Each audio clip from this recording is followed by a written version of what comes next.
সাতক্ষীরা রেঞ্জের সুন্দরবনের পশ্চিমে অবস্থিত কলাগাছিয়া ইকোট্যুরিজম সেন্টার, যা লোকালয় ও সুন্দরবনের মাঝে খোলপেটুয়া নদীর তীরে অবস্থিত। এখানে বন বিভাগের ব্যবস্থাপনায় সুন্দরবনের প্রাকৃতিক সৌন্দর্য উপভোগ, নৌকা ভ্রমণ ও সুন্দরবনের পরিবেশগত অভিজ্ঞতা লাভের সুযোগ রয়েছে। প্রাকৃতিক সৌন্দর্যের আধার কলাগাছিয়া ইকোট্যুরিজম সেন্টার। সুন্দরবন সাতক্ষীরা রেঞ্জের এই পর্যটন কেন্দ্রটিতে পৌঁছানো খুবই সহজ। সাতক্ষীরার শ্যামনগরের মুন্সিগঞ্জ ফরেস্ট অফিস বা নীলডুমুর ঘাট থেকে টুরিস্ট বোটে যেতে হয় কলাগাছিয়া। পশুতলা বা খোলপেটুয়া নদী দিয়ে কলাগাছিয়া যাওয়ার সময় দুই ধারের সারি সারি বন মুগ্ধ করে পর্যটকদের। চোখে পড়ে বানরের দল, বন্য শূকর, হরিণ, কুমির সহ নানা প্রজাতির পশু পাখি। পথেই পড়ে বনবিবির প্রার্থনা স্থল। স্থানীয় বনজীবীদের বিশ্বাস, বনবিবির দর্শন দিয়ে বনের ভেতরে গেলে সকল বিপদ আপদ থেকে রক্ষা পাওয়া যায়। কলাগাছিয়া পৌঁছানোর পরপরই স্বাগত জানাতে দৌড়ে আসে বানরের দল। কনক্রিটের ট্রেল ধরে হেঁটে ঘুরে বেড়ানো যায় পর্যটন কেন্দ্রটিতে। সবুজের সমারোহে খলিশা, হরকোচা, বাইন, কেওড়া, গরান ও সুন্দরী গাছ সহ হাজারো বৃক্ষরাজির মাঝে মন চায় হারিয়ে যেতে। সুন্দরবনের ধারণাটা টেস্টটা দেওয়ার জন্য ছোট আকারে কলাগাছিটা গড়ে তুলছে।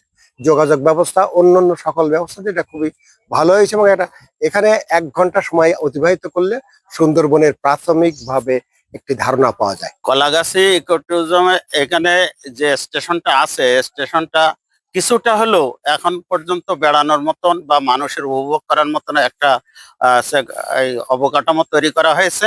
এই অবকাঠামো সহ এই সুন্দরবনের যে আছে সৌন্দর্য, সেটি দেখার সুযোগ হয়। যান্ত্রিক শহরের কোলাহল থেকে নিজেদেরকে একটু সুস্থ রাখতে কিংবা একটু বিনোদনের মধ্যে বা ইনভলভ করতে আমরা মূলত সুন্দরবনে আসি। আর সুন্দরবনে আসলে নিজেকে প্রতিবারই নতুনভাবে খুঁজে পাই। আমি এবার দিয়ে 7বার প্লাস এসেছি, তো আমাকে মনে হচ্ছে নতুনত্ব সব কিছুই আসলে এখানে আসলে মনটা আসলে একদম শিশুদের মতো হয়ে যায়। আমরা নদী পথে আমরা বোট দিয়ে এই কলাগাছিতে পৌঁছেছি। এবার এখান থেকে এসে আমরা কিন্তু অনেকগুলো বানর এখানে ঘোরাফেরা করছে, এটা দেখে খুবই ভালো লাগছে। তারপর পরে আমরা কিন্তু সুন্দরবনের মধ্যে দিয়ে হেঁটে হেঁটে আমরা কুমিরের যে প্রজনন কেন্দ্র সেটা দেখতে পেয়েছি। এখানে কুমিরও আছে এবং আশেপাশে আমরা ঘুরছি এবং খুবই ভালো লাগছে। পশু পাখিদের ডাক, তারপরে হরিণ টরিণ আছে দেখতে পেলাম, খুবই আনন্দ লাগছে। I am Ashish from Nepal and I came here Sundarban first time and I like it very much. Yeah, it's very beautiful and it's all covered by the mangrove trees and the roots of the mangrove trees I did very like that comes outside from the ground. And I love the diversity of here and the Sundarban, the biodiversity, and monkeys are there, crocodiles are there, and the rivers is also so beautiful. রয়েছে watch tower, কুমির ও হরিণ প্রজনন কেন্দ্র এবং কলাগাছিয়ার map. Watch টাওয়ারে উঠলে যতদূর চোখ যায় সবুজ আর সবুজ। সুন্দরবন একটা বৃহৎ এরিয়া নিয়ে গড়ে উঠেছে এবং এটা একটা অভয়ারণ্য এবং এর মধ্যে প্রাকৃতিক এই অঞ্চলের জীব বৈচিত্র্য টোটালটা এই এলাকার মধ্যে নিহিত। সে কারণে সরকারের উদ্যোগে যে সুন্দরবনকে মানুষকে সুন্দরবনের ধারণাটা টেস্টটা দেওয়ার জন্য ছোট আকারে কলাগাছিটা গড়ে তুলছে।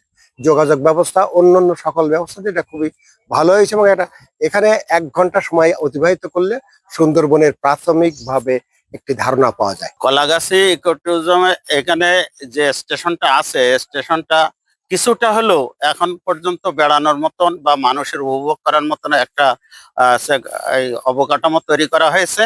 এই অবকাঠামো সহ এই সুন্দরবনের যে আছে সৌন্দর্য, সেটি দেখার সুযোগ হয়। এই কারণে এই এলাকায় মানুষ আসবে। বর্তমানে সুন্দরবনের পরিবেশ সুরক্ষায় ও প্লাস্টিক পলিথিন দূষণ রোধে সচেতনতা সৃষ্টির কাজ করছে বন বিভাগ। সুন্দরবন পরিবেশ রক্ষার জন্য আমরা সর্বপ্রথম যারা সুন্দরবনে পর্যটক ঘুরতে আসে তাদেরকে আমরা নির্দেশনা দিয়ে থাকি যে আপনারা যে খাবারের প্যাকেটগুলো সঙ্গে করে নিয়ে আসেন, সেটা চিপস হোক, পলিথিনের প্যাকেট হোক, প্রতিটা প্লাস্টিক দ্রব্য আপনারা নির্দিষ্ট স্থানে ফেলবেন। আর সুন্দরবনের যে আমরা, কারণ যেহেতু নদীতে ডলফিন, প্রচুর পরিমাণে ডলফিন থাকে, ডলফিন থাকার কারণে এই পলিথিন ওরা তো দেখতে পায় না, ওরা শব্দ ছুড়ে খাবার আহরণ করে, তো অনেক সময় ওরা খেয়ে মারা যায়, যার কারণে ডলফিন হারায় যাচ্ছে। তারপরে হচ্ছে সুন্দরবনে এই পলিথিনের গুলোর কারণে আমাদের বন্য প্রাণীগুলো অনেক ক্ষতিগ্রস্ত হয়, যার কারণে আমরা পর্যটকদেরকে নির্দেশনা দিয়ে থাকি যে আপনারা হচ্ছে বিশেষ করে চিপস, চানাচুরের প্যাকেট, যে খাবার দ্রব্যের যে প্যাকেটগুলো থাকে সেগুলো নির্দিষ্ট স্থানে ফেলবেন। পর্যটকদের অন্যতম গন্তব্য এই কলাগাছিয়া ইকোট্যুরিজম সেন্টার। এখানে ভ্রমণের আগে পর্যটকদের অবশ্যই সুন্দরবনের পরিবেশ সুরক্ষার বিষয়টি মাথায় রাখতে হবে। Sheikh Tangier Ahmed, Bangla news 24, Satkhira.